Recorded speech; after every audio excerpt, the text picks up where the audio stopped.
Kabanata 21. Nang makita si Lucas na bigla na lang umupo sa harapang upuan ng kotse si Luna at mahigpit na nakayakap sa manibela, para bang ipinagtatanggol niya ang isang bagay na mahalaga sa kanya. Anong balak mong gawin?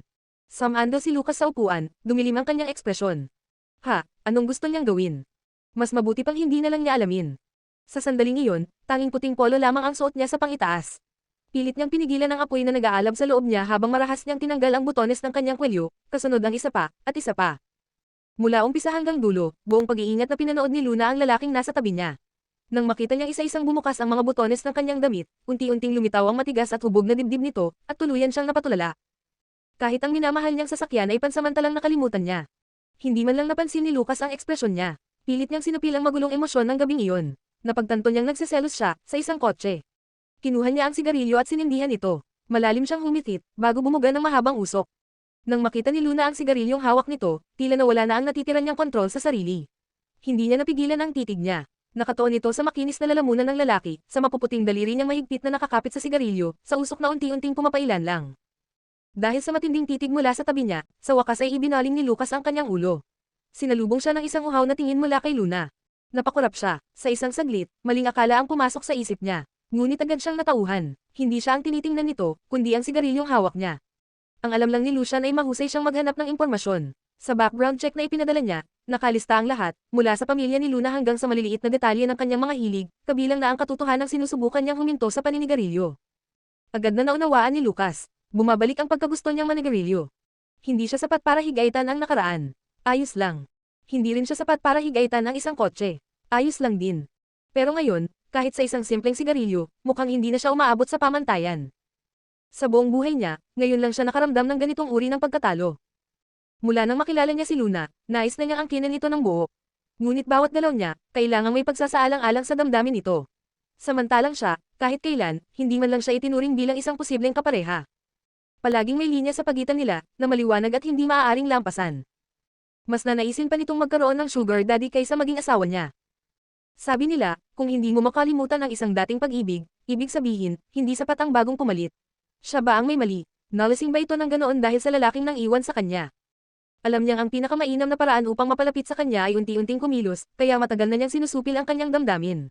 Ngunit hindi niya inaasahan na ang kanyang pagpipigil ay napakadaling masira, sa isang simpleng udyok. Habang naninigarilyo, nagkakagulo ang emosyon niya. Sa loob ng sasakyan, sumasalamin sa kanyang mga mata ang namumulang dulo ng sigarilyo. Mababang boses niyang sinabi, gusto mong manigarilyo. Walang pag-aalinlangan na tumango si Luna. Hindi na niya matukoy kung ang hinahanap niya ay ang sigarilyo, o ang lalaking nasa harapan niya. Pinagpag ni Lucas ang abo ng sigarilyo, saka muling humitit habang matamang nakatingin sa kanya. Sa sumunod na sandali, bigla siyang yumuko, at inilapat ang kanyang labi na may halimuyak ng tabako, sa labi ng babae. Nanlaki ang mga mata ni Luna. Hindi siya nakagalaw. Naramdaman niya ang matinding amoy ng tabako, ang malamig na hangin ng lalaking nakabalot sa kanya, at bago pa siya makaiwas, may malambot na bagay na bumangga sa kanyang mga labi at isang buong bugzo ng usok ang pumasok sa bibig niya. Nagulantang at walang anumang preparasyon, agad siyang nabilawkan at nagumpisang ubuhin ng walang tigil. Sa harapan niya, walang pagbabago sa ekspresyon ni Lucas habang kalmadong hinitit muli ang natitirang bahagi ng sigarilyo. Pinanood niya itong ubuhin hanggang sa lumuha ang mga mata, at sa anyo nitong tila nasasaktan, lalong lumakas ang pagnanais niyang pahirapan ito. Malamig ngunit mapanuksong tanong niya, gusto mo pa? Matalim na tiningnan ni Luna ang lalaki, para bang isa itong maton na binubuli siya, habang pilit niyang inaayos ang sarili mula sa pagubo. Hihihi, mahinang natawa si Lucas nang makita ang ekspresyon niya. May bahagyang aliw na kumislap sa malalim niyang mga mata. Itinapon niya ang upos ng sigarilyo, bumuga ng huling usok, at muling yumuko at inangkin muli ang kanyang mga labi. Automatikong umiwas si Luna, ngunit mahigpit na humawak ang isang palad sa kanyang baywang, pinipigilan ang kanyang paggalaw. Sa gilid ng kanyang tainga, may mababang tinig na mapang-akit na bamulong, hindi na kita hahayaang mabilawkan. Pagkasabi niyon, muling lumapat ang kanyang labi, at isang maalab na halik na may halimuyak ng tabako ang tuluyang naglunod sa kanyang ulirat. Hindi na alam ni Luna kung nasaan siya. Para siyang tinangay ng hangin, nalulunod sa isang mapanlinlang na panaginip. Ang tanging malinaw sa kanya ay ang lalaking nakayakap sa kanya ngayon, ay mas delikado pa kaysa sa paninigarilyo. Isang malakas na tunog ang pumailan lang nang bumagsak ang sandalan sa likuran. Kasunod noon, naramdaman niya ang mainit na katawan ng lalaki na lumapat sa kanya. Dahan-daang nawawala ang kanyang hininga. Parang hinihigop ang kanyang katinoan, unti-unti siyang nabablangko, hanggang sa tuluyan siyang lumunin ng dilim. Nang maramdaman na wala ng reaksyon mula sa ilalim niya, bahagyang itinaas ni Lucas ang kanyang ulo. At ang sumalubong sa kanya ay isang babae na mahimbing na natutulog, at marahang humihilik pa. Sa isang iglap, Ang nanlilisik niyang pulang mga mata ay muling bumalik sa dating itim nitong kulay, at ang galit sa kanyang dibdib ay biglang naglaho. Ha, tunay ngang baliw siya. Ano bang ginagawa niya? Bakit siya nagagalit sa isang lasing? 3 araw. 3 araw pa lang mula nang magkita sila. Bakit siya nagmamadali? Ang pagkagusto niya sa babaeng ito ay walang logika. Nang una niya itong makita, parang may kung anong baliw na pakiramdam na bumalot sa kanya, na parang may bagay siyang nawala noon, at ngayon ay muling nahanap. Para bang isang matagal ng kakilala, kahit iyon pa lang ang unang beses na nagtagpo sila. Noong pinulot niya ito sa stockroom ng bar, naramdaman niyang may natagpuan siyang isang bagay na matagal nang nawawala sa kanyang buhay. Isang kayamanang hindi niya alam na dati ng kanya. Gusto niya itong angkinan, ngayon na. Pero hindi niya gustong mawala ito. Kaya maghihintay siya. Kinuha ni Lucas ang kumot at unan mula sa likod ng sasakyan, inayos ang temperatura ng aircon, saka humiga sa tabi niya. Bago ipinikit ang kanyang mga mata, marahang hinaplos ng kanyang labi ang noo ng dalaga. Good night, my girl. Kabanata 22. Kinabukasan. Nagising si Luna sa isang mainit na yakap.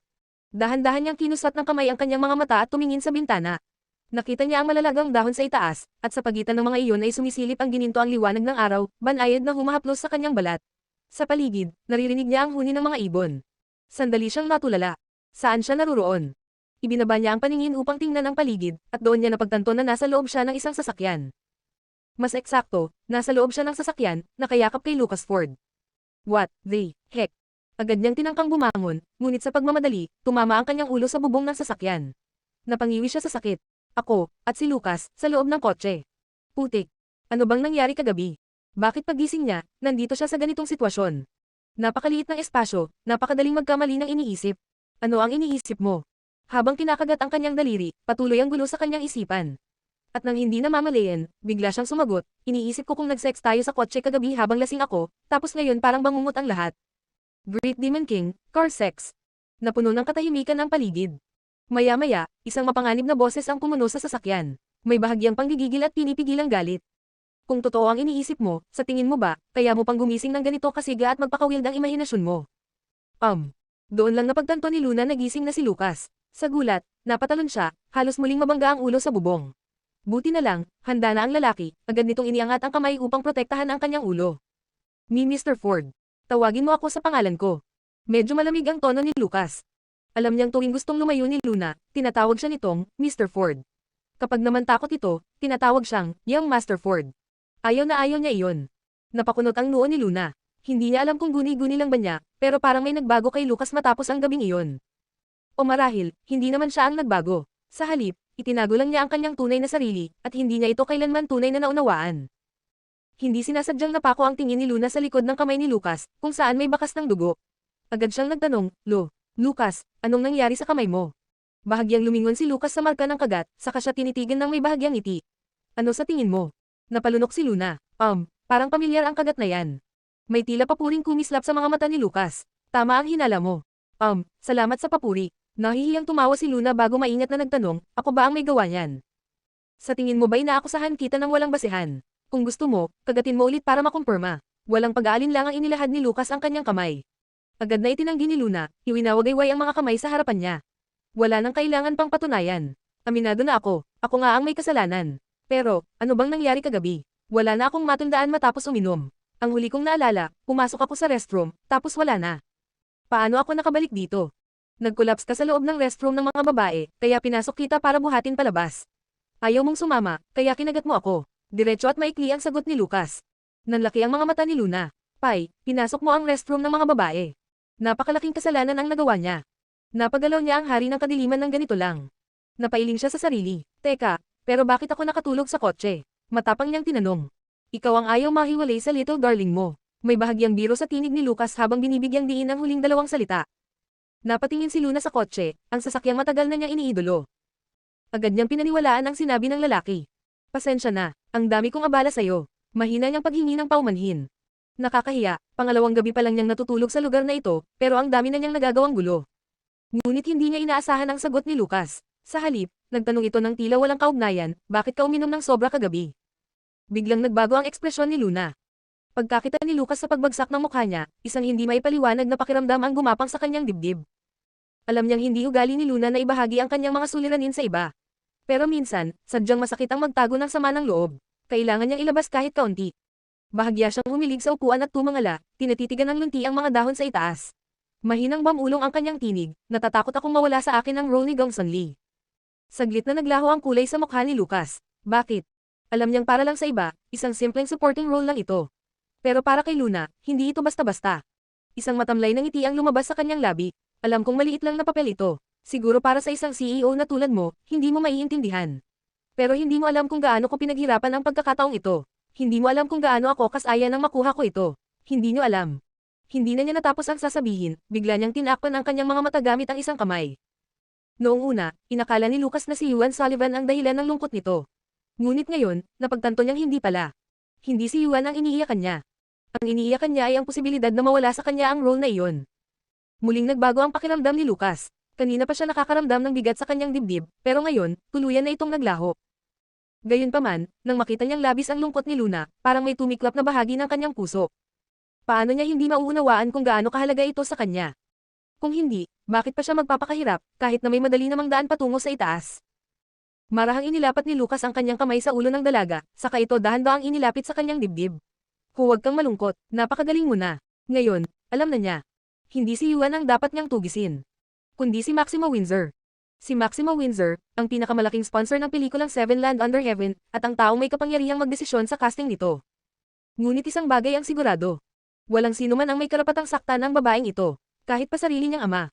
Nang tuluyang kumalma si Luna, napagtanto niyang halos kalahating oras na pala siyang umiiyak sa yakap ni Lucas. Nakakagulat. Maliban sa mga eksenang kinakailangan sa pag-arte, hindi pa siya tunay na umiyak ng ganito sa loob ng 5 taon.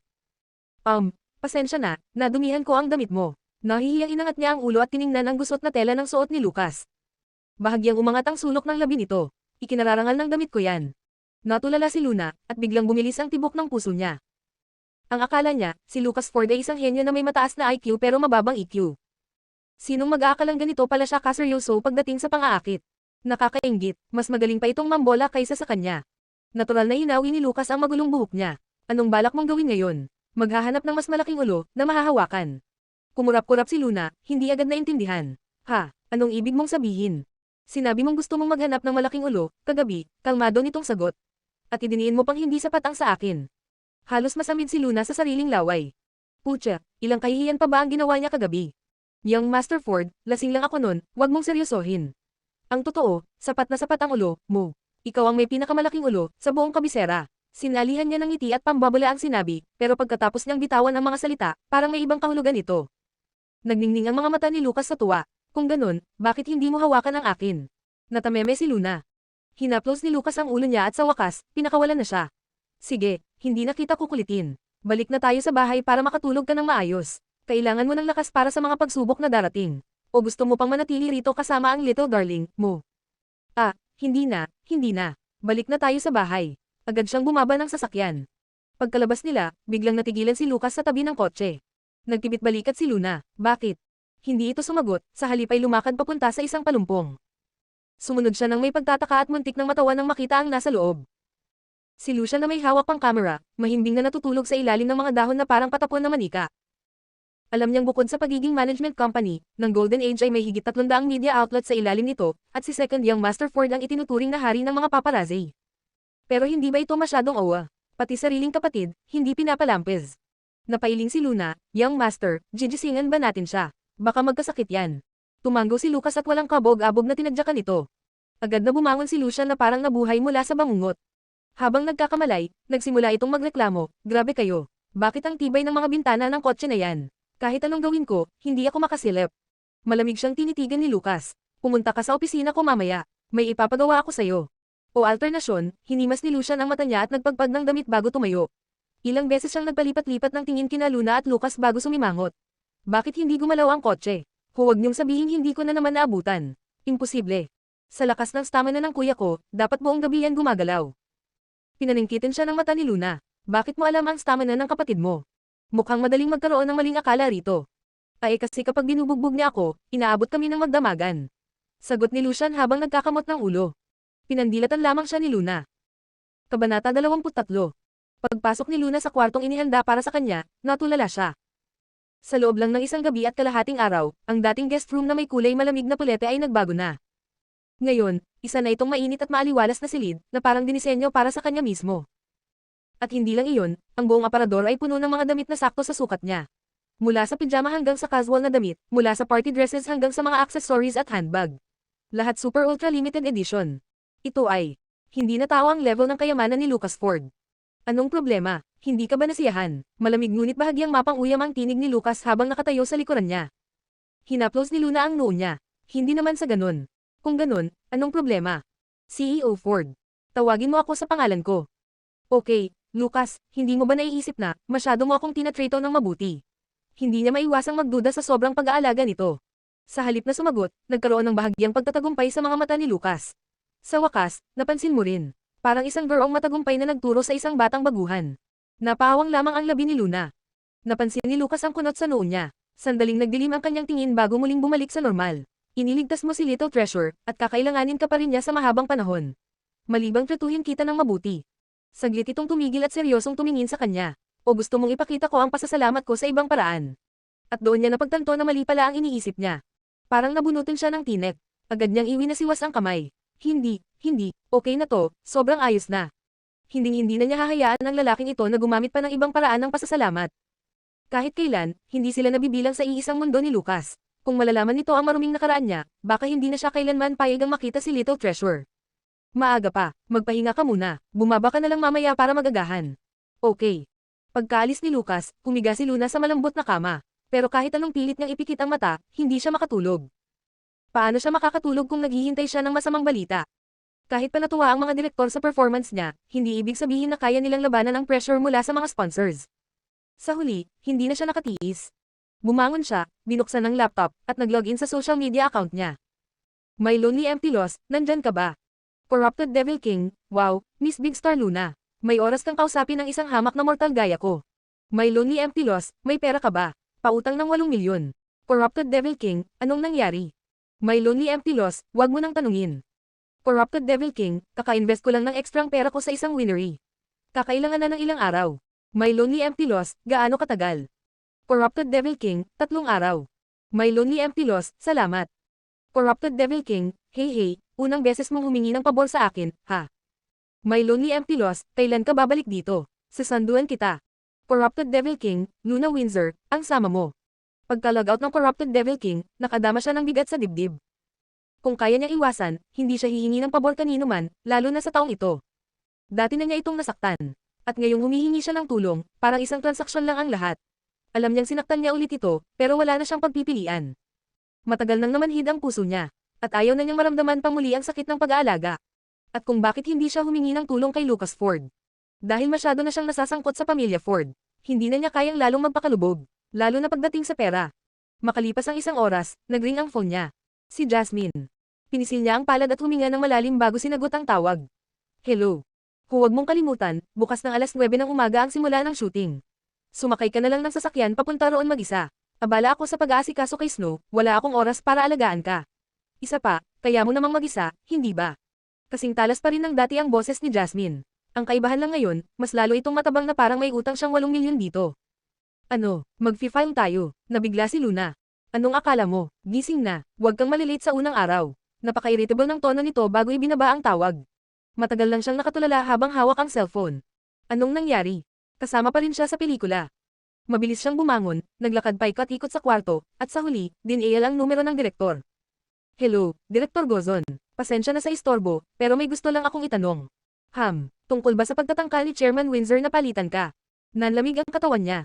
Tama nga ang hinala niya. Ginawa nga ni Maximo Windsor ang sinabi niyang banta. Luna, si Producer Wang, Screenwriter Lopez, at ako ay labis na nasiyahan sa'yo. Gayunpaman, ang malupit na realidad ay hindi sapat ang aming nararamdaman upang makapag-produce ng pelikula. Ang pinakamahalagang bagay ay ang pondo, kaya minsan wala kaming kontrol sa mga bagay tulad ng casting. Sino ang may huling desisyon? Siyempre, ang taong naglagay ng pinakamalaking puhunan. Habang nakikinig si Luna, unti-unting lumubog ang kanyang puso. Napalitan ba siya? Kung ganoon, bakit pa siya in-inform ni Jasmine tungkol sa shooting? Kagabi, nakausap ako ni Chairman Windsor. Hindi siya sang-ayon sa pagpili sa'yo dahil sa tingin niya ay masyado ka pang baguhan. Gayunpaman, sandaling tumigil si Director Gozon. Gusto ni Luna na hilahin ito palabas mula sa kabilang linya at yugyugin ng husto. Bakit hindi na lang ito dumiretso sa punto? Pero, Luna, maswerte ka. May isa pang sponsor na mukhang nagkagusto sa'yo. Sinabi nila na hindi nila tatanggapin ang kahit sino pang ibang gaganap bilang Dongson Lee. Kaya maghanda ka. Totoo ba, mula sa pagiging bagbog, biglang lumipad ang kanyang puso sa ere. Parang pinaikot siya sa isang roller coaster ride. Masyadong matindi ang emosyon. Direktor Gozon, sinadya mo ba yun? Halos atakihin ako sa puso sa sobrang kaba. Hahaha, ang mga kabataan ngayon, hindi marunong magpigil ng emosyon, ano? Diretsuhin mo na ako, napalitan ba ako o hindi? Hindi. Ang sponsor na ito ay naglagay ng 50 milyon na siyang kabuuang investment ng pamilya Windsor at Starlight Entertainment. Kaya siya na ang may huling desisyon. Akala ko ang tanging sponsor ng pelikulang ito ay ang pamilya Windsor at Starlight. Paano nagkaroon ng bagong sponsor mula sa kung saan? May kung anong kakaibang pakiramdam si Luna. Isang sponsor na sumali sa huling sandali, malalaman mo rin kaagad. Tila masayang-masaya si Direk Gilbert. Sino ba naman ang hindi matutuwa? Bigla silang nagkaroon ng karagdagang 50 milyong dolyar at umabot na sa 100 milyong dolyar ang kabuuang pondo ng pelikula. Bukod pa rito, hindi na niya kailangang sumunod sa mga sponsor na walang alam at pilit siyang pinapalitan ng artista na hindi niya gusto. Naiintindihan ko, maraming salamat, Direktor. Kakatapos lang niyang ibaba ang tawag nang biglang bumukas ang pinto kasabay ng isang mahina at matinis na tunog. Isang inaantok na maliit na bata ang pumasok. Napasigaw siya sa tuwa at agad na sumugod sa maliit na ban, mahigpit itong niyakap at pinuno ng halik. Mahal kong darling, ikaw ang aking lucky star. Palagi mo akong inililigtas sa kapahamakan. Sa labas ng pinto, tahimik na nakamasid ang dakilang Demon King habang masayang hinihalikan ng babae ang kanyang anak. Siya naman ang gumawa ng paraan. Pero sige na nga, walang ibang mas mahalaga kaysa makita ang masiglang ngiti ng babaeng ito. Lumapit si Lucas, may magandang balita ba? Hawak-hawak pa rin ni Luna ang kanyang maliit na ban na tila nahilo sa biglaang atensyon. Sinabi sa akin ng direktor na hindi na ako papalitan dahil nagustuhan ako ng pinakamalaking sponsor ng pelikula. Oh, aba, congratulations, seryosong bati ni Lucas. Habang nag-iisip, bahagyang hinimas ni Luna ang kanyang baba. Hindi naman sinabi ng direktor kung sino ang sponsor. Pero sigurado akong isa siyang taong may napakagandang panlasa at malawak na pangunawa. Malamang sobrang gwapo rin. Bahagyang ngumiti si Lucas, sa tingin mo. Siyempre naman, sagot ni Luna, tila protektado na ang misteryosong sponsor. Bigla siyang natahimik at naalala ang isang bagay. Mag-show shooting ako sa umaga at baka magkaroon din sa gabi ng eksena. Ano ang mangyayari kay Little Treasure? Hindi sumagot si Lucas, sa halip, tumingin siya sa kanyang anak. Matapos makatanggap ng init ng halik at yakap ni Luna, mukhang maganda ang mood ng maliit na ban. Ngunit nang marinig ang balita, sandali itong natigilan, saka biglang tumakbo pabalik sa kanyang silid. Nag-aalalang tiningnan siya ni Luna. Iniisip niyang muli na naman itong magkukulong sa kwarto. Ngunit ilang sandali lang, bumalik ang bata, may hawak na maliit na whiteboard. Nakasulat doon ang isang salitang fighting. Halos maiyak si Luna sa labis na tuwa. Salamat, darling, ikaw talaga ang aking anghel. Tahimik na pinanood ni Lucas ang dalawa, at sa kauna-unahang pagkakataon, napuno ng di masukat na init ang kanyang mga mata. Kabanata 24. Unang araw ngayon ng shooting sa isang studio sa labas ng kabisera. Ang unang eksena ay isang piging sa palasyo kung saan tatanggapin ng emperador ang mga sugo mula sa ibang bayan. Gamit ang talas ng kanilang isip, haharapin ng ikapitong prinsipe, si Choi Baek-kan, at ng kanyang asawa, si Jung-shi, ang mga hamon mula sa mga sugo. Bilang consort, hindi kailangang gumawa ng marami si Luna. Ang tanging kailangan niya lang ay magmistulang isang kaakit-akit at marangal na palamuti sa tabi ng emperador. Ngunit kahit ganoon, ang pagsusuot ng napakaraming patong ng sinaunang kasuotan sa ilalim ng matinding init ay isang pagsubok na rin. Lalo na dahil ang kasuotan ni Luna ang pinakakomplikado sa lahat, hindi lang makapal ang tela, kundi pati ang mga palamuti sa kanyang ulo ay may bigat na ilang kilo. Matapos ang isang eksena, kahit na hindi halata sa labas, halos naliligo na siya sa pawis sa loob ng kanyang kasuotan. Nang sumigaw ng, "Cut!" ang direktor, dali-daling lumapit ang dalawang alalay ni Snow upang asikasuhin siya. Isa ang pumapaypay sa kanya, habang ang isa naman ay inaabot ang tubig. Handa na rin ang kanyang upuang may kulay mat. Samantala, walang kahit isang alalay sa tabi ni Luna. Matapos ang eksena, hindi man lang siya nakainom ng tubig. Dahil may mga eksena pa siyang kailangang kunan, hindi rin niya magawang haburin ang kasuotan. Ang tanging nagawa niya lang ay luwagan ang kwelyo upang makahinga ng bahagya. Pinupuri ng lahat ang pagganap ni Snow, at nagbigay rin ng ilang papuri ang direktor. Ngunit nang bumalik ito sa monitor, paulit-ulit niyang pinapanood ang ilang eksenang kinabilangan ni Luna. Kahit wala siyang linya at saglit lang nakunan ng kamera, perpekto ang kanyang ekspresyon. Kaakit-akit at tila tamad na may halong bahagyang paghamak sa mga nasa paligid, dahil sa isip niya, siya ang sisira sa kahariang ito. Magaling. Sa wakas, nakahinga na siya ng maluwag. Biglang sumigaw ang isang alalay, si Leo, sa tuwa, "Miss Windsor, dumating ang boyfriend mo para bisitahin ka." Siyempre, ang tinutukoy niya ay si Snow. Lumapit si Yuan na nakasuot ng preskong casual na damit. May dalawang alalay siyang kasama, bitbit ang isang malaking kahon na naglalaman ng mga ice cream na agad nilang ipinamigay sa lahat. Wow, ice cream. Salamat, Mr. Sullivan. Napakaswerte ni Miss Snow, unang araw pa lang, may bisita na siyang boyfriend. Grabe, paano naman kaming mga single? Hala kayo, kahit may libreng pagkain, hindi pa rin kayo titigil sa kakadaldal. Natatawang sabi ni Snow, sabay abot ng isang kahon ng ice cream kay Luna. Luna, kumain ka rin. Salamat, magalang na tinanggap ito ni Luna ang inabot na ice cream ni Snow. Palaging nagpapakita ng pagiging mabait si Snow, lalo na kapag kaharap si Yuan. Kahit nakakapagod na panoorin ang kanyang pag-arte, sanay na si Luna bilang isang profesional na artista, kaya't hindi niya ito alintana. Pagkaupo, tumingin si Snow kay Yuan, tila may nais sabihin ngunit nag-aatubili. Sa huli, mahina niyang sinabi, "Honey, nag-aalala ako para kay Luna." "Ha, bakit? Anong nangyari sa kanya?" Agad na tanong ni Yuan. "May opening party kagabi, hindi ba? Dumating si Daddy at nagkita sila ni Luna. Hindi ko alam kung ano ang sinabi ni Luna, pero bigla siyang nagalit at gustong ay patanggal siya sa pelikula." "Ano? Paano nangyari iyon?" Nagsimulang kunot-noo si Yuan. "Hindi ko rin alam. Pagdating ko, galit na siya." "Anong nangyari pagkatapos?" Mukhang hindi naman siya napalitan. Tumitig si Yuan kay Luna, na sa kabila ng matinding init, ay tahimik na binabasa ang script. Basang-basa siya ng pawis, ngunit sa ilalim ng araw, tila mas lalong nagniningning ang kanyang kagandahan. Patuloy sa kanyang mapanlinlang na tono, sinabi ni Snow, tinawagan ni Daddy ang production team kagabi, at pumayag silang palitan siya. Pero kinabukasan, may isang anonymous sponsor na biglang nag-invest ng 50 million sa pelikulang ito. Ang tanging kondisyon nila, dapat manatili si Luna bilang supporting female lead. Natatakot ako. Habang nakikinig, lalong dumilim ang ekspresyon ni Yuan. Sa huli, mahina niyang sinabi, "Kilala ko si Luna. Hindi niya gagawin ang ganyang bagay." "Honey, masyado kang inosente. Alam mo namang iba ang mundo ng showbiz. May kilala ka bang artista na hindi nagbago matapos pumasok sa industriyang ito? Swerte ako dahil may suporta ako ni Daddy at ikaw, pero si Luna. Ang sama ng relasyon niya sa pamilya namin, at tinanggihan niya ang tulong namin.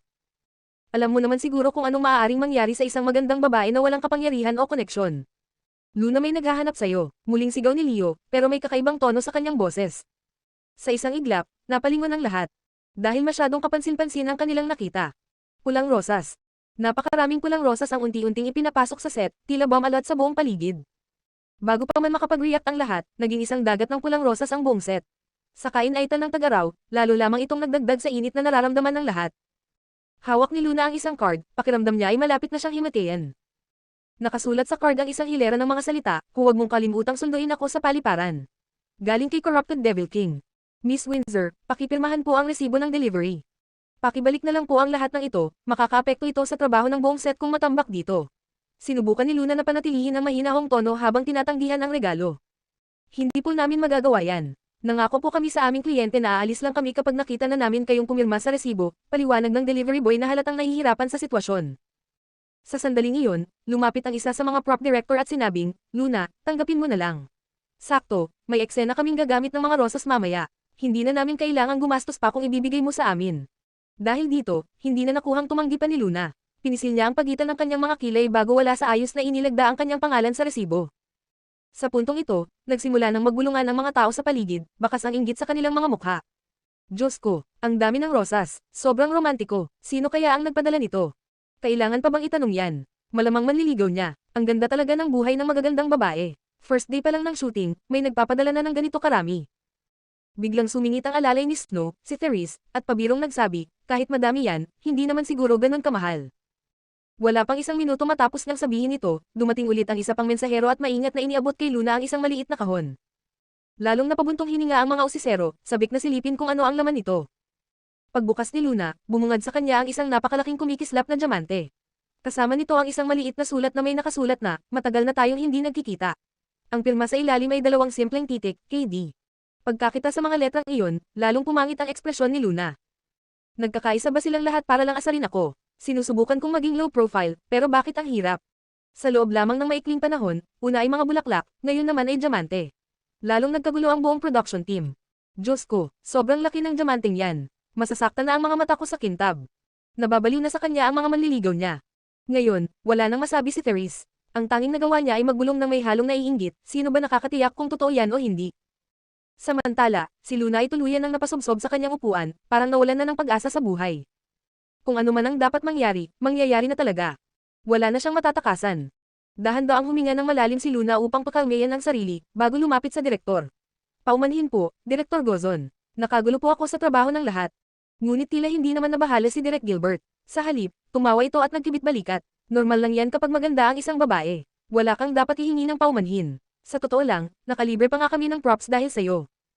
Sa hindi kalayuan, si Snow ay mukhang kalmado sa labas, ngunit sa loob-loob niya ay kumukulo na siya sa inggit at inis. Paanong hindi siya maiinggit? Ang probinsya ng iyon na dati amoy lupa na ngayon ay kaya nang baliwin ang mga lalaki at makatanggap ng mga mamahaling regalo nang hindi man lang nag-i-effort. Samantalang siya, napakaraming hirap ang pinagdaanan para lang makuha ang atensyon ng mga lalaking gusto niya. Sinamantala ni Luna ang kaunting bakanting oras bago ang susunod na eksena upang lumayo at tumawag sa isang numero. Hello, nakuha mo na ba ang regalo ko, sweetheart? Isang tamad na tinig ang sumalubong sa kanya mula sa kabilang linya. Dave Thompson, Kim Gina, apo ka ng lolo mo. Seryoso ka ba? Halos sumabog sa galit si Luna. Sup, ikaw lang ang unang babaeng minura ako pagkatapos makatanggap ng rosas mula sa akin, at ngayon sasabihin mong apo ako ng lolo ko, ang weird naman ng panlasa mo. Huwag mong ilihis ang usapan. Anong balak mo? Wala naman, gusto ko lang ipaalala sa iyo na sunduin mo ako sa paliparan. Pinanggako mo yan sa akin. May gana ka pang ipasundo ang sarili mo. Hindi ka ba natatakot na dalhan kita ng 1,000 itak at tagain kita ng buhay? Pilit na pinipigil ni Luna ang bugzo ng kanyang galit. So, babawiin mo na ang pangako mo. Biglang lumamig ang boses ng kausap niya. Ang kondisyon ng pagsundo sa iyo ay uutanggan kita ng 8 milyon, pero hindi ko na yun kailangan. Hindi ba sinabi ko na sa text? Wala akong pakialam. Pinanggako mo na sa akin. Kahit hindi kita napautang sa huli, tinanggap ko pa rin ang hiling mo kahit ganon kalaking halaga yon. Hindi ba yun totoo? Ayaw mo ba ng utang na loob? Hindi pa rin ba yun matatawag na pabor? Hinawakan ni Luna ang noo niya at naglakad ng pabalik-balik, halatang iritado. Hindi ko nababanggitin ang pagpapadala mo ng mga bulaklak para asarin ako, pero alam mo namang kumalat na ang balita ng pagbabalik mo. Ang media at mga tagahanga mo ay dudumugan ng paliparan. Gusto mong sunduin kita. Gusto mong pagpira-pirisuhin ako ng mga tao. Dave Thompson, isang beses lang kitang iniwan. Hindi sulit ang ginagawa mong panggigipit sa akin. Ginagawan ba kita ng problema? Ito kaya ang isang libreng pagkakataon para sumikat ka. Maraming artista ang nangangarap nito pero hindi makuha. Hindi ko kailangan. Sige, hindi ka ba talaga pupunta? Sasabihin ko sa buong mundo na iniwan mo ako. Wala naman akong pakialam kung mapahiya ako, gusto ko lang makita kung ipaglalaban nila ang hustisya para sa akin. Sagot ng lalaki ng walang pakundangan. Ikaw, halos sumabog ang baga ni Luna sa galit. Ang pinakamalaking pagkakamali niya sa buong buhay niya ay ang makialam sa isang tulad ni Dave Thompson. Akala mo hindi kita kayang tapatan sa mga mumurahin mong pakulo. Unti-unting gumuhit ang isang pilyang ngiti sa labi ni Luna. Sige, gusto mong sunduin kita. Pupunta ako, pero siguraduhin mong hindi mo ito pagsisisihan. Kabanata 25. Sa totoo lang, madali lang ayusin ang problema kay Dave. Nainsulto lang ito dahil sa unang beses sa buhay niya ay siya ang iniwan, kaya naghihiganti sa munting paraan niya. Titigil din ito kapag nakontento na. Ang mas malaking sakit ng ulo niya ay ang diablang nagpadala ng diamante. Wala na. Huwag ko na lang munang isipin. Luna, may naghahanap sa iyo. Narinig niya ang boses ni Leo mula sa sulok ng set, at sa sobrang gulat, gusto niyang tumakbo palayo. Sino na naman? Wala na bang katapusan ito? Biglang nagkaroon ng bagong sigla ang buong crew. May mas matindi pa bang mangyayari? Sa isang sulok, nakasimangot si Therese. Mga mabababaw lang ang mga lalaking yan. Akala mo naman nabibili ng pera ang lahat. Miss Luna, hello. Sa pagkakataong ito, isang mahiyain at batang babae ang lumapit sa kanya. Nang makita nitong hindi maganda ang ekspresyon ni Luna, tila natakot ito at mukhang kinakabahan. Dahil sa inosenteng mukha ng dalaga, hindi na ibuhos ni Luna ang galit niya. Wala, ano iyon? May kailangan ka ba sa akin? Nandito po ako para maghatid ng isang bagay. Binuksan ng dalaga ang hawak niyang lalagyan. Isang malamig na usok ang lumabas mula rito, at sa loob ay may 3 bote ng tila katas ng prutas. Pula, dilaw, at berde. Ano ito? Kumaibot ang sulok ng labi ni Luna. Dahil masyado siyang nanonood ng mga dramang pangpalasyo, agad siyang nagduda kung may lason ito. Ito po ay personal na ginawa ng batang amo ko. May katas ng pakwan, katas ng dalandan, at green bean soup. Sagot ng dalaga. Sino ang batang amo mo? Nagduda si Luna, sinusubukang alalahanin kung may kilala ba siyang batang amo na mahilig gumawa ng juice sa lahat ng mga nakaaway niya. Tinuro ng dalaga ang isang maliit na sulat sa mga bote. Pinunit ni Luna ang papel at tiningnan ang nakasulat. Isang simpleng salitang Ingles ang nakasulat doon, fighting, at sa dulo ay may maliit na pusong iginuhit. Halos ma-imagine niya ang may akda nito. Isang batang may singkit na mata, mahiyain, at maingat na nagguhit ng puso. Si Little Treasure pala, biglang lumambot ang ekspresyon ni Luna, at ang lahat ng tensyon sa kanyang puso ay nawala. Noong una, nag-aalala siya na baka masyado siyang maging high profile sa simula ng kanyang karera at mahilig sa maraming chismis at intriga. Pero ngayon, bakit niya kailangang intindihin ang opinyon ng mga taong wala namang pakialam sa kanya? Kung palagi niyang papansinin ang sinasabi ng iba sa industriya na ito, hindi ba siya mamamatay sa pagod? Noon, masyado niyang binigyang halaga ang iniisip ng mga mayayamang socialites na tumitingin sa kanya ng mababa. Masyado niyang inintindi ang pananaw ng kanyang di umano'y mga tunay na magulang. Masyado niyang pinahalagahan ang opinyon ni Yuan. Dahil dito, lalo lamang siyang nakaramdam ng kakulangan, at unti-unting nawala ang kanyang sarili. Matagal na niyang naintindihan ang leksyon na ito, pero dahil lang sa isang maliit na pangyayari, parang nakalimutan niya ulit. Hindi niya kailangang magpakitang gilas para sa sinuman. Ang mahalaga ay panatilihin ang kanyang prinsipyo. Darating ang araw, mapapatunayan niya ang sarili niya sa pamamagitan ng sarili niyang kakayahan. Lumalaban siya para lamang sa mga taong tunay na nagmamalasakit sa kanya. Ay lapag mo na lang dyan, at pakisabi sa munting batang amo mo na maraming salamat. Habang sinasabi ito, kinuha ni Luna ang kanyang telepono upang magpadala ng mensahe kay Little Treasure. Kahit na abala sa kani-kanilang gawain, lihim namang sinisilip ng mga miyembro ng cast at crew ang sulok kung saan naroon si Luna. Lahat sila ay nagtataka kung ano na naman ang natanggap niyang regalo. Sa huli, nakita nilang 3 bote ng fruit juice. Noong natanggap ni Luna ang mga rosas, halatang nabagabag siya. Kahit nang matanggap ang diamante, hindi man lang siya nagpakita ng tuwa. Ngunit sa pagkakataong ito, kitang-kita ang kasiyahan sa kanyang mukha habang masiglang nagpadala ng text message. Bawat isa sa kanila ay may sariling opinyon. Sa panahon ngayon, hindi sapat ang pera para makuha ang puso ng isang babae. Kailangan mo ring gamitan ng puso. Tama, narinig mo ba yung sinabi ng batang babae? Handmade daw. Ang sweet. Tiyak kong ang nagpadala ng fruit juice ang makakakuha ng puso niya. Kaya ako sa nagbigay ng diamante. Bakit walang sumusuporta sa nagbigay ng mga rosas?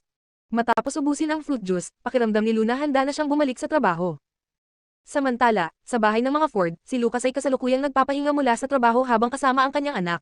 Isang ding mula sa kanyang cellphone ang nagbigay senyales ng bagong mensahe mula kay Luna. Binuksan ni Lucas ang kanyang cellphone, at bahagyang napataas ang sulok ng kanyang mga labi. Darling, salamat sa fruit juice at green bean soup. Ang sarap-sarap, sarangheyo. Matagal niyang tinitigan ang mensahe bago niya tinawag ang anak niyang nakaupo sa may bintana, mukhang malalim ang iniisip. Little Treasure, halika rito. Hindi siya pinansin ng bata. Muling bumantong hininga si Lucas. May mensahe mula kay Tita Luna. Sa isang iglap, mabilis na tumakbo si Little Treasure papunta sa kanya at sinubukang kunin ang cellphone. Itinaas ni Lucas ang cellphone ng mas mataas. Papayagan kitang makita ito kung tatawagan mo akong daddy. Matalim ang tingin ni Little Treasure, malinaw na hindi siya sang-ayon sa kondisyon ng ama. Nang makita niyang malapit ng maluha ang anak, sa huli ay bumigay rin si Lucas at inabot ang telepono. Habang binabasa ni Little Treasure ang mensahe na may kontento at masayang ekspresyon, seryoso namang pinag-iisipan ni Lucas ang sitwasyon.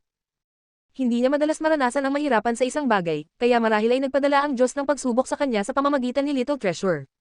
Napakatalino ng bata, nagsimulang magsalita sa 6 na buwang gulang pa lamang, ngunit mula nang mangyari ang insidenteng iyon, hindi na niya muling binigkas ang kahit isang salita. Masyado siyang maraming panahong hindi nakasama ang anak noong bata pa ito, at nang magdesisyon siyang bumawi, tila huli na ang lahat. Hindi niya alam kung kailan niya muling maririnig ang kanyang anak na tawagin siyang, Daddy. Matagal na tinitigan ni Little Treasure ang telepono, mukhang may isang bahagi ng mensahe na hindi niya maintindihan. Sa huli, lumapit siya sa kanyang ama at itinuro ang sarangheyo, gamit ang kanyang maliit na daliri, waring nagtatanong kung ano ang kahulugan nito. Isa lang itong paraan ng pagsasalita, wala naman itong espesyal na kahulugan, seryosong sagot ni Lucas. Paf, kuya, huwag mong turuan si Little Treasure kung hindi mo rin lang alam ang pop culture. Biglang sumingit si Lucian habang patakbong lumapit, halos tumatalon sa tuwa. Ang sarangheyo ay nangangahulugang I love you sa Korean, okay. Sabay buo ng hugis puso gamit ang kanyang mga daliri. Matalim na tiningnan ni Little Treasure ang kanyang ama, pagkatapos ay tumakbo palayo upang ipagpatuloy ang paggawa ng fruit juice. Bagamat bihasa si Lucas sa 12 wika, hindi niya naunawaan ang mensahe ni Luna dahil ito ay isinulat sa paraan ng pagbigkas nito sa sariling alpabetiko. Malamig ang tingin ni Lucas kay Lucian. Hindi ba dapat nagtatrabaho ka?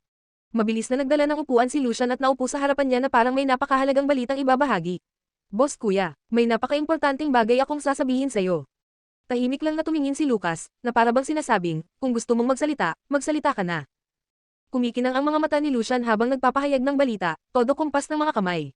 Alam mo ba kung anong balita ang natanggap ko ngayong araw? Maraming masugid na manliligaw si Luna na nagpadala sa kanya ng mga regalo habang nasa set siya. Ang fruit juice at green bean soup na ipinadala ni Little Treasure. Walang interes na sagot ni Lucas. Alam ko yan, pero bago pa matanggap ni Little Treasure ang kanyang regalo, may 2 iba pang nagpadala ng regalo. Ang isa, nagpadala ng napakaraming rosas na natakpan na halos ang buong set, at ang isa naman, nagbigay ng napakalaking 10 karat na diamante. Dahan-daang lumamig ang ekspresyon ni Lucas. Sa mainit na araw ng taginit na tila nagbigay ito ng malamig na simoy ng hangin. May nalaman ka na ba kung sino sila? Ang ekspresyon ni Lucas ay nagpapahiwatig na kapag nalaman niya kung sino sila, papatayin niya sila ng walang pag-aalinlangan. Kumatok si Lucian sa mesa. Yan mismo ang gusto kong sabihin sa'yo. Kahit na may sarili akong intelligence network, wala pa rin akong makuhang impormasyon tungkol sa kanila. Mukhang kailangan nating hintayin silang gumawa ng panibagong galaw bago tayo makahanap ng panibagong lead. Ngunit sa hitsura ng Evil Demon King, tila kaya niyang pumatay ng tao sa sandaling iyon. Talaga bang kaya niyang maghintay hanggang sa muli silang kumilos?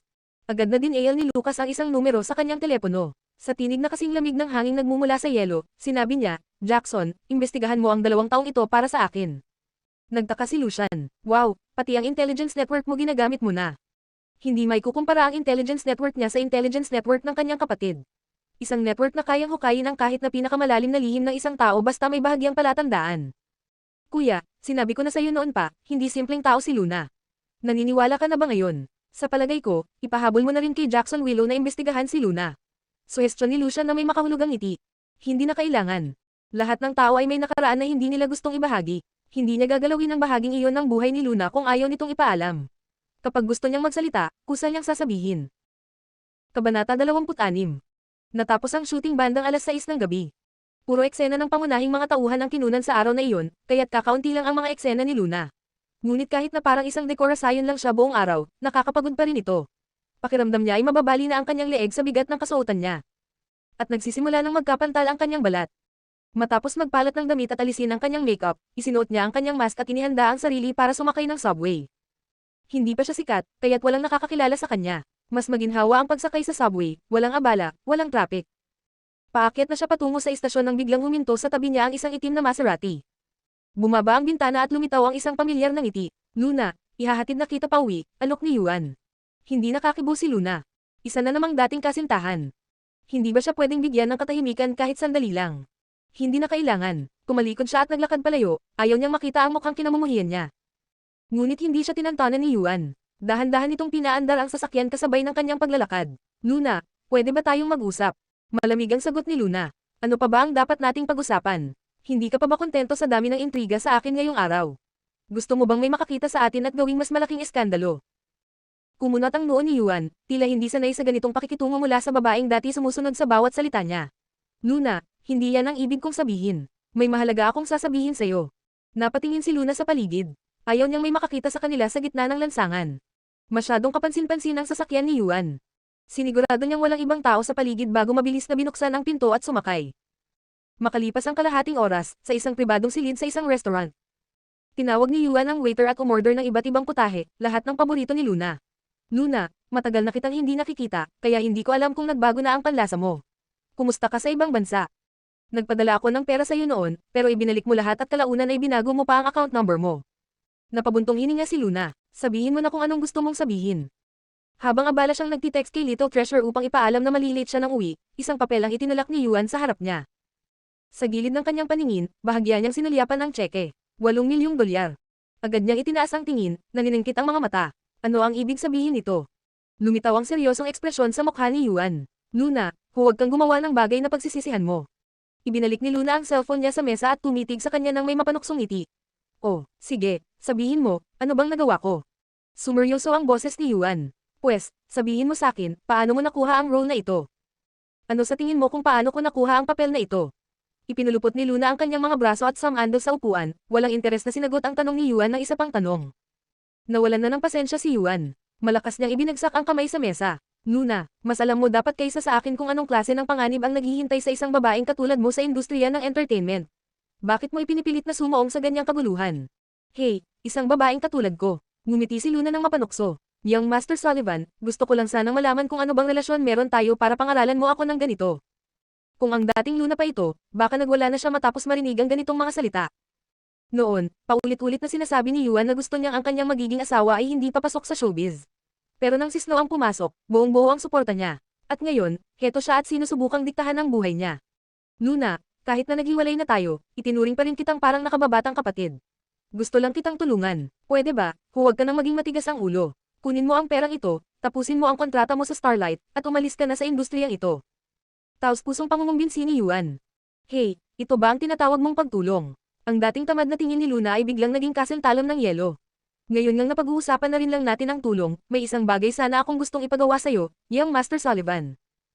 Sana matulungan mo akong ipaalam sa pamilya Windsor ang buong katotohanan, at magpatunay sa korte na binayaran ni Snow ang 2 lalaking iyon para gahasain ako.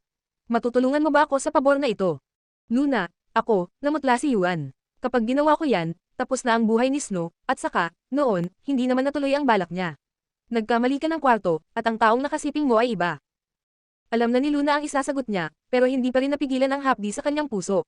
Isang mapanuyang ngiti ang gumuhit sa kanyang mga labi. Ibig mong sabihin, nabura na ang lahat ng kasalanan mo noon. Na ang pagiging biktima ko, ang maghahasa matapos malagyan ng droga ay kasalanan ko. Na ang mabuntis sa isang anak na tinawag mong bastardo, at sa huli mga anak ng isang patay na sanggol, ay kasalanan ko rin. Napakunot noo si Yuan. Luna, hindi yan ang ibig kong sabihin. Matagal nang humingi ng tawad si Snow at ako sa nangyari. Sinubukan naming bumawi sa'yo sa loob ng maraming taon. Bakit hindi mo na lang kami mapatawad? Hinublat ni Luna ang kanyang bag at tumayo. Hey, gusto mong kalimutan ko ang lahat ng iyon. Bumalik ka rito at kausapin ako ulit sa araw na kaya mong kamayan at ngitian ang lalaking gumahasa kay Snow at nagbuntis sa kanya ng anak niya. Biglang nagbago ang ekspresyon ni Yuan. Luna Windsor, paano mo nasasabi iyan? Oh, napakasama ba ng pakiramdam mo kahit sa isang haka-haka lang? Pero noong nangyari sa akin, hindi mo man lang ako inintindi. At gusto mong patawarin kita. Pasensya na, pero hindi ako santa. Iniwan niya si Yuan na nakatulala habang mabilis siyang naglakad palabas ng restaurant. Nakakainis. Hindi na sana siya nag-aksaya ng oras sa pag-uusap na iyon. Nasira ang gana niyang kumain. Kailangan niyang umuwi agad at yakapin ang kanyang little bun para muling makabawi. Kabanata 27. Pagdating ni Luna sa harap ng mansyon ng pamilya Ford, agad niyang napansin ang isang maliit at makinis na figure na patakbong lumapit sa kanya. Mukhang matagal nang nakadungaw sa bintana ang little bun habang hinihintay siya. Sa isang iglap, nawala ang pagod niya. Agad niyang kinarga ang bata at ginawaran ito ng isang malaking halik sa pisngi. Darling, kumain ka na ba? Nag-text ako sa iyo na huwag mo na akong hintayin sa hapunan. Sumunod ka ba? 2 beses na tumango ang little bun. Good boy, isa pang halik ang iginawad ni Luna bilang gantimpala.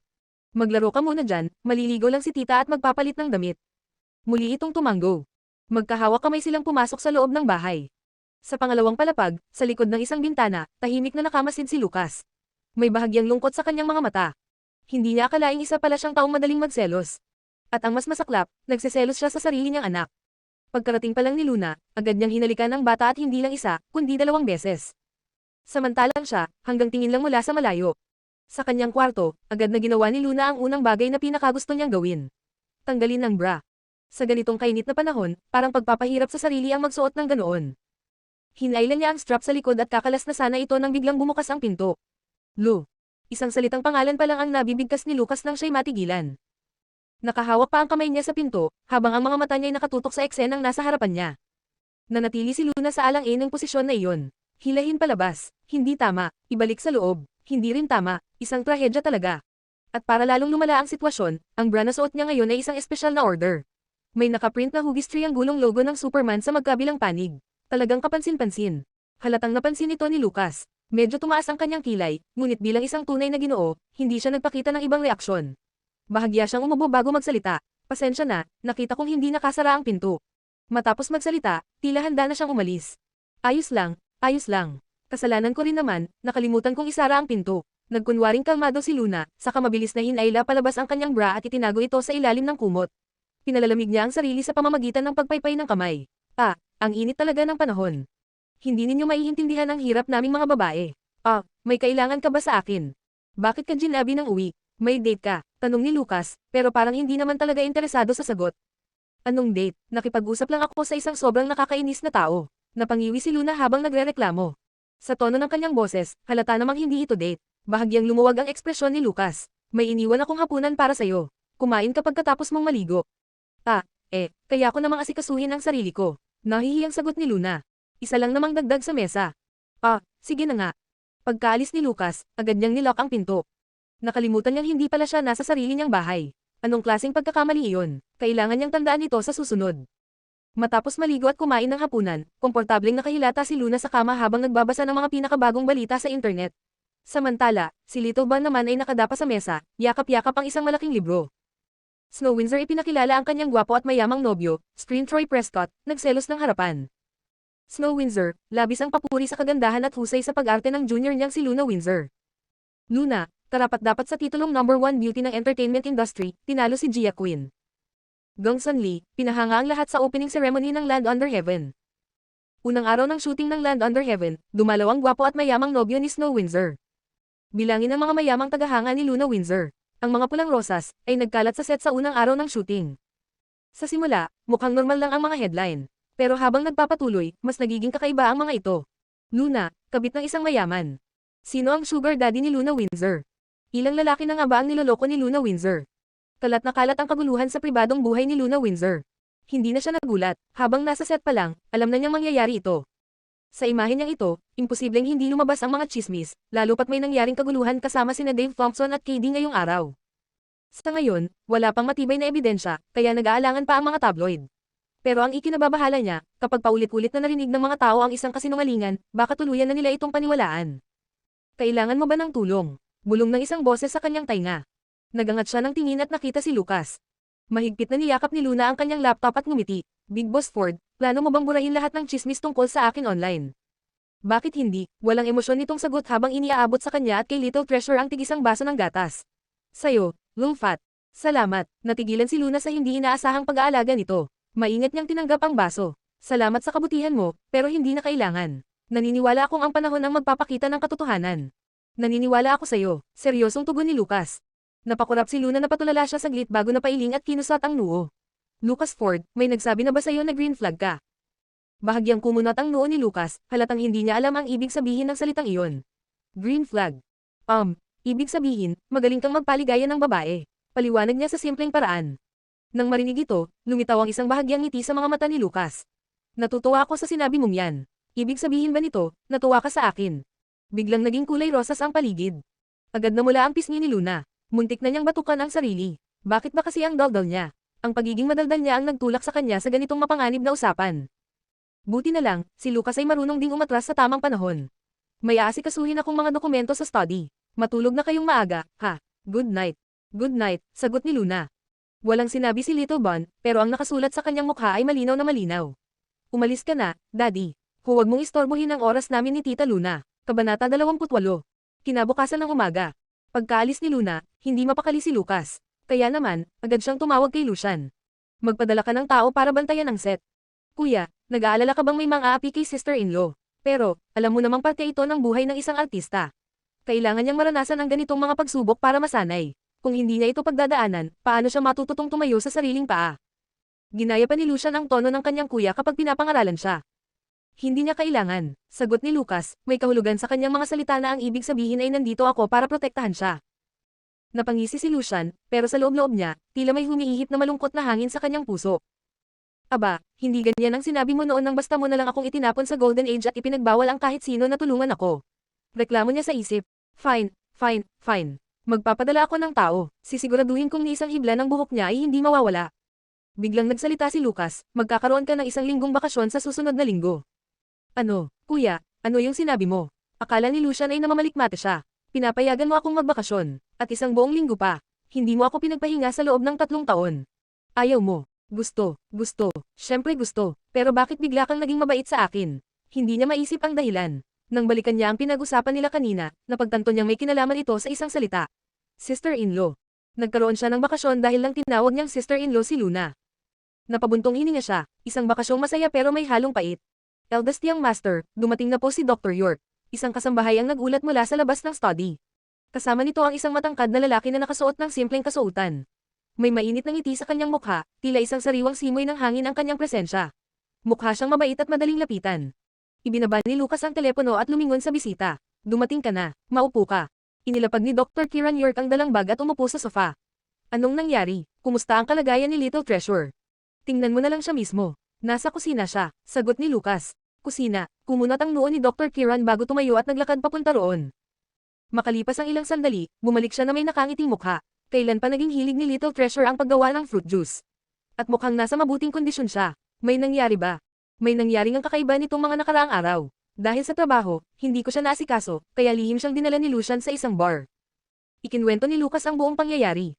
Habang nakikinig, nagiba-iba ang ekspresyon ni Dr. Kiran. Nang matapos ang kwento, ngumiti siya ng maluwag. Mukhang isang pagpapala sa likod ng trahedya ang nangyari kay Little Treasure. Noon ko pa sinasabi, masyado siyang walang sigla. Kung may isang bagay na makakapukaw ng interes niya sa buhay, malaki ang maitutulong nito sa kanyang paggaling. At ngayon, isang taong buhay na buhay ang nagbigay sa kanya ng sigla. Hindi mo ba inisip na gawing tagapag-alaga o tutor ang babaeng iyon para kay Little Treasure? Hindi, sagot ni Lucas nang walang pag-aalinlangan. Dahil magiging ina siya ni Little Treasure balang araw. Napasinghap si Dr. Kiran at 3 beses na sunod-sunod na napaubo. Tila hindi makapaniwala sa narinig. Anong sabi mo? Ginagawa mo ba ito para kay Little Treasure, o para sa sarili mo? Sa unang pagkakataon, ang malamig na ekspresyon ni Lucas Ford ay tila unti-unting lamambot. Tumingin siya sa labas ng bintana, at sa mabagal ngunit matibay na tinig, sinabi niya, Dr. York, tama ang naging pagsusuri mo noon. Napatulala si Dr. Kiran. Ibig sabihin, nahulog ka sa kanya. Agad siyang naging masigla. Alam ko na, hindi ako maaaring magkamali, walang paraan na isa kang asexual. Sige nga, sabihin mo sa akin, bumibilis ba ang tibok ng puso mo kapag kasama siya? Umiinit ba ang dugo mo? Gusto mo bang palaging mapalapit sa kanya? Gusto mo ba siyang angkinin? Napaisip ng saglit si Lucas. Tumingin siya sa lupa, tila seryosong pinag-aaralan ang nararamdaman. Pagkatapos ng ilang sandali, tumango siya.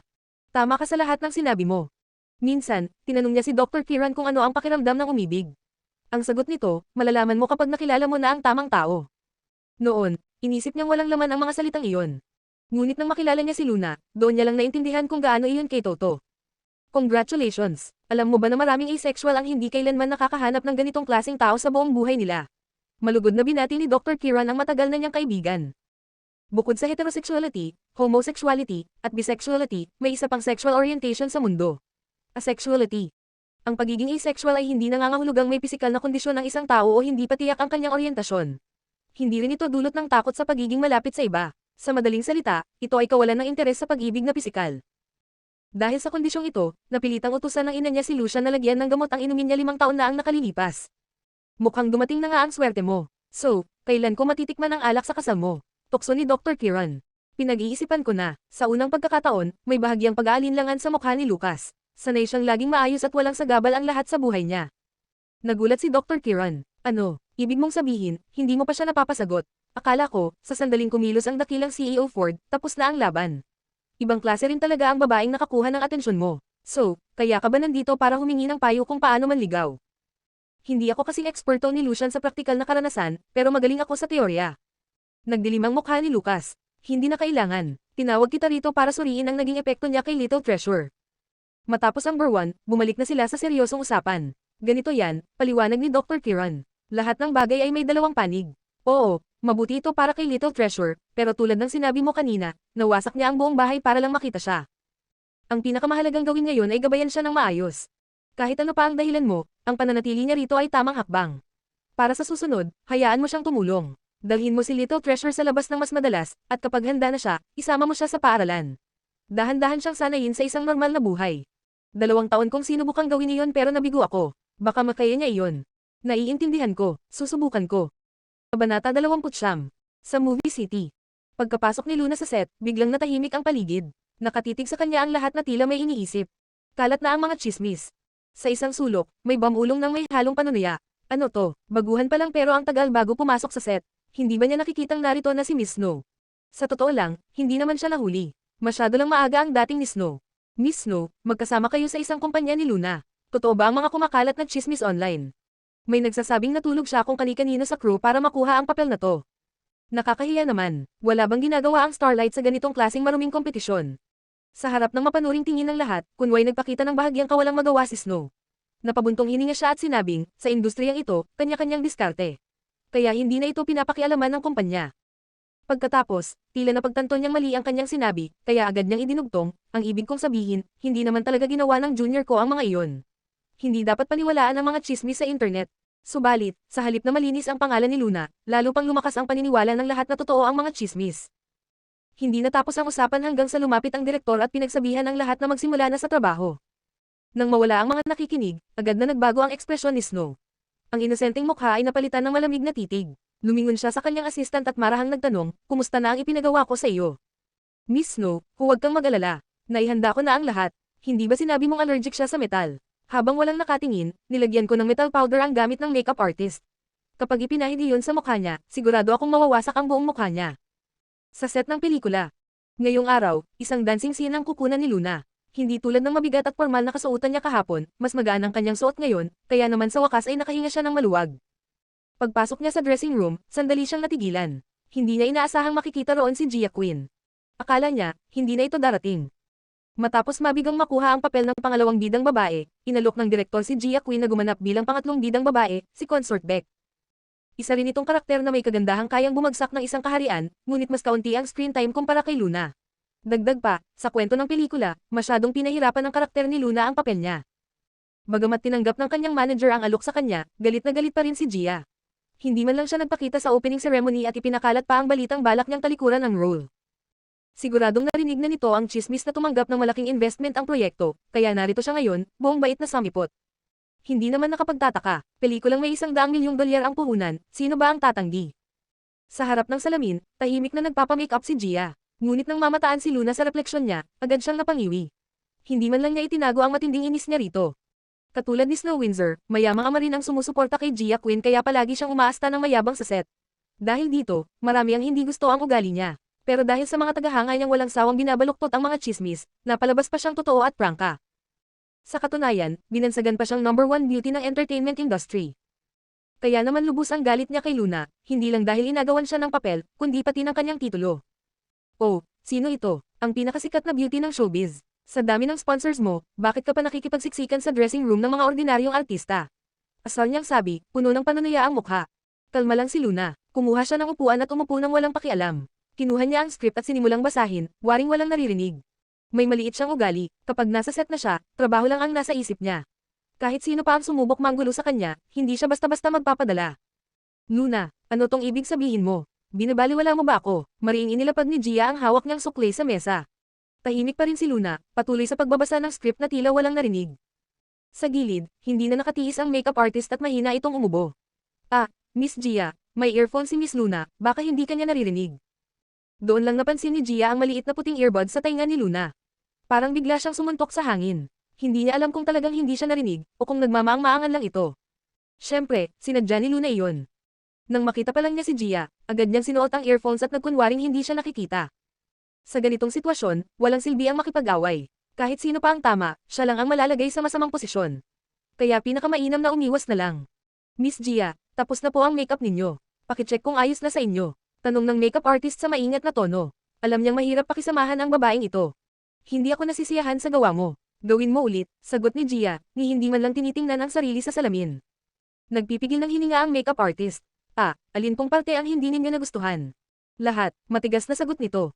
Nanigas ang ekspresyon ng makeup artist, pero wala siyang magawa kundi sumunod. Habang nakikita niyang hindi siya pinapansin ni Luna, lalong naiinis si Gia. Kaya ang lahat ng galit niya, sa makeup artist niya ibinubuhos. Hindi ito makapagsalita ng kahit ano laban sa kanya, kaya ang nagawa lang nito ay pasimpleng sumulyap ng may hinanakit kay Luna sa isang sulok. Alam niyang si Luna talaga ang gustong pahirapan ni Gia, at nadamay lang siya. Sa set, tanging mga lead actors lang ang may sariling dressing room. Ang lahat ng iba pang artista ay kailangang magbahagi ng iisang lugar. Ibig sabihin, habang hindi pa tapos si Gia, wala rin siyang magagawa kundi maghintay. Sa huli, napilitan lang umalis si Gia nang dumating ang manager niya at minadali siya. Pero bago lumabas, hindi pa rin niya kinalimutang bigyan si Luna ng matalim na sulyap. Nang oras na para kay Luna upang magpagawa ng makeup, malakas na iniligpit ng makeup artist ang mga lalagyan ng kanyang mga gamit. May lamig sa kanyang mukha nang bigla siyang sumigaw. Miss Luna, ikaw na. Ibinaba ni Luna ang script at lumapit, mahina akong ngumiti. Pasensya na sa abala. Bagamat halatang ayaw, napilitan ng simulan ng makeup artist ang trabaho. Ngunit bago pa man siya makapagsimula, agad na itinataas ni Luna ang kamay upang pigilan siya. Anong ginagawa mo? Napakunot-noo si Amy, ang makeup artist. Sa maamong tinig, sumagot si Luna, Miss Amy, pwede bang gamitin ko na lang ang sarili kong makeup? Medyo sensitive kasi ang balat ko, baka magkaroon ako ng allergic reaction sa ibang brand. Hindi pwede, hindi ganyan ang sistema rito. Paano kung pangit ang kalabasan? Ikaw ba ang mananagot? Kahapon okay ka naman. Mataray ang tono ni Amy, halatang wala siyang tiyagang pagbigyan ang hinihiling ni Luna. Dahan-daang inilabas ni Luna ang isang pulang sobre mula sa kanyang bag at pasimpleng isiniksik iyon sa palad ni Amy. Miss Amy, pagbigyan mo na ako, artista kami, at mukha namin ang puhunan sa trabaho. Nag-iingat lang ako. Napansin ni Amy ang kapal ng pulang sobra at mahina siyang umubo, kunwaring nag-aalangan. Fine, pero kung may problema, ikaw ang kakausap sa direktor. Siyempre, hindi kita idadamay, Miss Amy. Sa industriya, walang permanenteng kaaway. Matapos makatanggap ng malaking bonus, mas lamambot si Amy at sinimulan ng maingat ang pag-aayos ng mukha ni Luna. Mas maganda pa ang resulta kaysa kahapon. Nang umalis na si Amy, nakatukod ang mga bisig ni Luna habang pinagmamasdan ang kanyang kasuotan. Ilang sandali lang, inilabas niya ang isang malaking magnet mula sa kanyang bag at dahan-daang idinaan iyon sa kanyang kasuotan. Parang isang security check. Matapos ang damit, ginawa rin niya ito sa kanyang sapatos. Mabuti, walang problema. Maingat niyang ibinalik ang magnet sa kanyang bag, sa kapalihim na itinago ang ngisi. Sup, hindi profesional. Dapat ay may karayom na tinahi sa kasuotan, isang matulis na bagay na manonood sa katawan habang gumagalaw, ngunit mahirap hanapin kung saan. Sa sapatos naman, dapat may maliit na thumbtack sa loob. Kapag nakatayo lang ay walang mararamdaman, pero kapag kinailangang sumayaw o gumalaw ng malakas, doon mararamdaman ang hapdi. Si Snow ay pinoprotektahan ng mga crew sa lahat bagay. Samantalang si Luna, marami ng pinagdaanan sa ilalim ng industriya. Alam niya ang lahat ng panlilinlang na ginagawa sa likod ng kamera. Paano siya maloloko ng ganitong kababaw na trick? Bagamat wala siyang paraan upang subukan kung may halo ang makeup, alam niyang alam ni Snow na allergic siya sa metal. Kaya 80% may ginawa ito. Kabanata 30. Matapos magbihis si Luna, naghihintay na sa labas ang dance instructor na kinuha ng direktor. Habang may mga eksenang kinukunan sa ibang bahagi ng set, nagpatuloy si Luna sa pagsasanay ng sayaw. Maya-maya, dumating ang direktor na si Gilbert Gozon upang tingnan ang progreso niya. Luna, kumusta? Nakita ko sa profile mo na marunong kang sumayaw. Sa tingin ko, kalahating araw ay sapat na para sa'yo. Pero kung gusto mo, bibigyan kita ng ilang araw pa. Sa palagay ko, wala namang magiging problema, maingat na sagot ni Luna. Hindi siya mahilig magbigay ng sobrang pangako. Lumingon si Direk Gilbert sa dance instructor. Coach Rem, ano sa tingin mo? Ngumiti ang instructor. Makikita mo mamaya. Mabuti, simulan na natin. Sinimulan ng ika-13 eksena na may pinamagatang, ang lasing na sayaw ni Consort Lee. Mga tauhan, ang emperador, Consort Lee, Consort Beck, iba pang mga asawa at konkubina, mga tagasunod, at mga alipin. Katatapos lang ng grand selection. Isang selebrasyon kung saan ipinakikilala ang mga bagong babae sa palasyo. Sa gabing ito, tinipon ng emperador ang kanyang mga asawa at konkubina upang uminom at magsaya. Ngunit nakatutok ang kanyang atensyon sa mga bagong babae. Maging ang paboritong asawang si Consort Jung, ang pinakamamahal niya noon ay naiwan sa gilid, hindi man lang pinansin. Dati, ang may pinakamataas na posisyon sa puso ng emperador ay si Consort Beck. Ngunit nang dumating si Consort Lee, naaga sa kanya ang atensyon ng emperador. Ngayong pati si Consort Lee ay tinalikuran na rin, lihim na natuwa si Consort Beck. Sa wakas, naranasan din ito ang sakit ng pagtanggi. Sa palasyo, laging ang bago ang may ngiti, at ang luma ang lumuluha, malupit na bulong ni Consort Beck, may halong panunuya. Akala niya ba'y sapat ang kanyang ganda upang panatilihin ang emperador sa kanyang tabi habang buhay? Gusto kong makita kung hanggang kailan siya makakapagmalaki. Dahil si Consort Lee ay ginagampanan ni Luna, tila mas ginanahan si Gia sa pag-arte. Sa pang-araw-araw, pangkaraniwan lang ang kanyang kakayahan sa pag-arte. Ngunit ngayong kaharap si Luna, bigla siyang tila nagkaroon ng bagong sigla. Nakita ito ng direktor, napangiti si Direk Gilbert. Mukhang magiging maganda ang eksenang ito. Nakahilig si Luna sa chaise-longue, hawak ang isang goblet ng alak. Sa paligid niya, maingay at puno ng ingay ang palasyo, ngunit tila nasa sarili siyang mundo. Isang mundong tahimik at malayo sa lahat. Ang maalat na alak ay dahan-daang damaloy sa kanyang mapulang labi, bumaba sa kanyang makinis at mahaba niyang leeg, dumulas sa lelayan ng kanyang damit. Isang tanawing pumupukaw sa imahinasyon. Lahat ng lalaking naroon ay napako ang tingin sa kanya. Dahan-daang inilapit ng cameraman ang lens para sa isang mas malapitang kuha. Ang bagyo'y bumalat sa ilog, ang ulan ay nagdilim sa nayon, ang apat na bundok ay dumadagandong parang alon. Malabo ang tingin ni Luna habang binibigkas ang mga linya ng tula, tila lasing sa kanyang sariling emosyon. Dahan-dahan siyang bumangon, hindi matatag, parang isang bulaklak na hinaypan ng hangin. Sa sumunod na saglit, ibinato niya ang kanyang goblet sa sahig. Kasabay ng tunog ng basag na salamin, sinimulan niyang sumayaw. Ang apoy ay marahang sumasayaw, ako at ang aking puso, hindi makaalis sa aking tahanan. Ang kanyang baywang ay parang sanga ng willow. Yumuko hanggang sa pinakamalalim na antas, bago biglang bumalik sa tuwid na anyo. Ang kanyang manipis na kasuotan ay lumilipad kasabay ng kanyang galaw, at ang tingin niya ay naging mapanukso at puno ng lihim. Sa isang nayon, tahimik akong nakahiga, ngunit hindi para sa sarili ko ako nalulungkot. Ang tanging nais ko ay ang ipagtanggol ang hangganan ng aking bayan, at doon nilaan ang aking buhay. Hinawakan niya ang isang bote ng alak sa mesa at walang pag-aalinlangang uminom mula rito. Ang kanyang mga kilos ay maaaring tawaging isang sayaw, ngunit ito'y higit pa roon. Ito'y isang sayaw ng digmaan. Mula sa isang mapanuksong diwata tungo sa isang general na pinangunahan ng libu-libong sundalo sa labanan. Ang transformasyon ay nakakamangha. Dahil si Consort Lee ay ang general na si Gongsun Lee. Ang kanyang pamilya, ang angkan ng Gongsun, ay matapat na naglingkod sa kaharian. Ipinadala sila sa digmaan, isa-isa nilang isinakripisyo ang kanilang buhay, at bilang gantimpala, sila'y pinaslang, itinuring na traidor. Ngayon, nag-iisa na lang siya. At pumasok siya sa palasyo hindi upang maging babae ng emperador, kundi upang maghayganti. Ngunit ang emperador, wala siyang kamalay-malay. Nakaupo sa kanyang trono, nakapako ang kanyang tingin kay Consort Lee. Nakahawak pa siya sa kanyang goblet, ngunit hindi makagalaw. Nabighani siya. Samantala, puno ng puot at paninibugho ang mga mata ni Consort Beck at ng ibang mga babae sa palasyo. Sa kalaliman ng gabi, dinig ko ang ihip ng hangin. Ang ulan na bumabagsak. At ang yabag ng mga kabayong bakal, tumatawid sa ilog na nagyayelo. Tulad noon, bumabalik sila sa aking panaginip.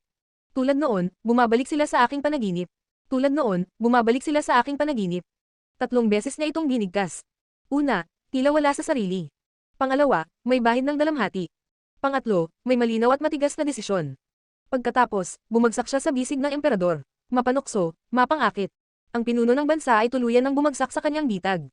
At sa loob-loob niya, mas lalo siyang nagpatibay ng kanyang balak na paghihiganti. Natahimik ang set. Kahit ang direktor ay nakalimutang sumigaw ng, "Cut." Ilang segundo pa bago siya natauhan. "Cut, napakahusay." Si Direk Gilbert ang unang pumalakpak. "Luna, ang galing ng pagsayaw mo. Napaka-profesional." Pero hindi lang iyon, ang pinakamahirap na bahagi ay ang emosyon, at naipakita mo lahat ng kailangan ko. Lumingon siya sa mga artista. Lahat kayo, ang galing ng mga ekspresyon nyo. Old Myers, hindi na kita kailangang purihin, pero ang pinakanagulat ako ay si Gia Quinn, ang ganda ng pagganap mo. Madilim ang mukha ni Gia Quinn. Napakanatural nga ng kanyang acting dahil totoo ang selos at galit niya kay Luna. Ang artista namang gumanap bilang emperador, si Damian Myers, ay isang veteranong aktor na sanay sa ganitong papel. Marami na siyang nakatrabahong magagandang babae, ngunit ngayon. Napangiti siya.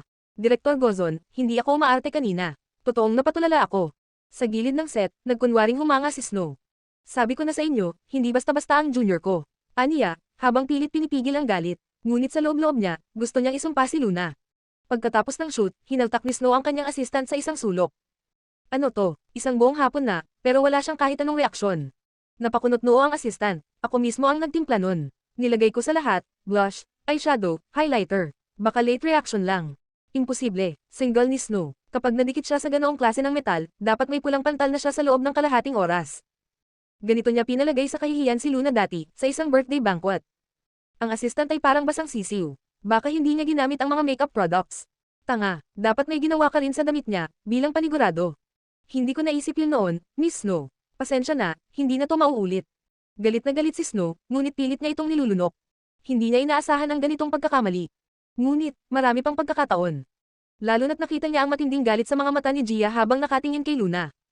Hey, Luna, akala mo ba makakampante ka sa papel na ito? Hahayaan kitang umangat, para mas matindi ang pagbagsak mo. Gigil na bulong ni Snow habang binibigyan ng matalim na tingin si Luna. Kahit na napatunayan ni Luna ang kanyang husay sa pag-arte, hindi pa rin niya naibalik ang kanyang reputasyon. Sa halip, dahil masyado niyang nagampanan ng mahusay ang papel, lalo pang naniwala ang mga tao na isa talaga siyang mapanuksong babae. Hindi nila itinuring na pag-arte ang ginawa niya, sa halip, parang iyon na talaga ang tunay niyang pagkatao. Dahil dito, nag-aalala ang direktor na baka naapektuhan ang emosyonal na estado ni Luna. Bago siya umalis, agad siyang nilapitan nito upang damayan. Luna, huwag kang mag-alala, Aniya. Sa susunod na buwan, darating na ang male lead mo. Mas marami pang magagandang eksena ang paparating. Napangiti si Luna, ngunit may bahid ng mapait na pagtanggap. Direktor, sino nga ba talaga ang male lead ko? Mula pa sa simula ng filmang, hindi ito binanggit ng direktor kahit minsan. Ayos lang naman kung hindi niyo sasabihin sa media para sa suspense, pero bakit pati kami hindi niyo sinasabihan? Hindi ko talaga pwedeng sabihin, sagot ng direktor na may misteryosong ngiti. Baka may makapagbunyag. Ang tanging masasabi ko lang, ang second male lead ay isang malaking bituin. Napangisi si Luna. Ngunit sa di kalayuan, dumaan si Gia at narinig ang usapan. Bamantong hininga ito ng may pangungutya. Ha, malaking bituin. Anong klaseng? Big star ba yan? Masikat pa ba siya kay Troy Prescott, ang Screen King? Hindi ba, Miss Snow? Si Snow ay tumawa lang ng bahagya, ngunit halata sa mga mata niya na hindi siya naniniwala. Samantala, hindi pinansin ni Luna ang pang-aasar ni Gia at mas lalong damaykit kay Direktor Gozon. Direktor, guwapo ba siya? Bulong niya. Pwede mo namang sabihin yun, di ba? Sa script, ang second male lead ay sobrang guwapo, kaya lahat ng mayayamang dalaga sa lungsod ay handang magkunwaring may sakit para lang makita siya. Sa totoo lang, marami siyang intimate scenes kasama ang second male lead. Hindi lang basta landian at berwan, kundi may mga yakap, halik, at iba pang maiinit na eksena. Kaya natural lang na mag-alala siya. Siyempre, guwapo siya, sigurado akong matutuwa ka, sagot ni Direktor Gozon na may kumpiyansa. Basta huwag kang himatayan sa sobrang kilig kapag nakita mo siya. Talaga, huwag mo akong niloloko, Direktor Gozon. Baka maniwala ako niyan.